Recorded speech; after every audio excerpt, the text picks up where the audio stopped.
Praise the Lord. இந்த நாளில நம்ம தியானிக்க வேண்டிய வேத வசனம் என்னன்னா 2 கொரிந்தியர் 9வது அதிகாரம் 7வது வசனம். அவனவன் விசனமாயும் அல்ல கட்டாயமாய் அல்ல, தன் மனதின் நிமித்தப்படியே கொடுக்க கடவன். உற்சாகமாய் கொடுக்கிறவனத்தில் தேவன் பிரியமாய் இருக்கிறார். ஆமென். இந்த வேத வசனம் என்ன சொல்லுதுன்னு பாருங்க.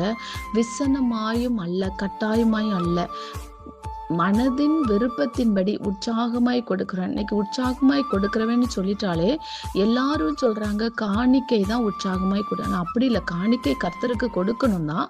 ஆனா அதே நேரத்துல நம்மளுடைய நேரத்தை தேவனுக்கு உற்சாகமாய் கொடுக்கணும். ஆலயத்துக்கு போறதுல நம்ம உற்சாகமா இருக்கணும், ஜெபிக்கிறதுல நம்ம உற்சாகமா இருக்கணும், பிறருக்கு நன்மை செய்கிறதுல நம்ம உற்சாகமா இருக்கணும். அப்படி இருந்தா மட்டும்தான் தேவன் சொல்லியிருக்கிறார் நம்ம இடத்துல அவர் பிரியமா இருப்பார்.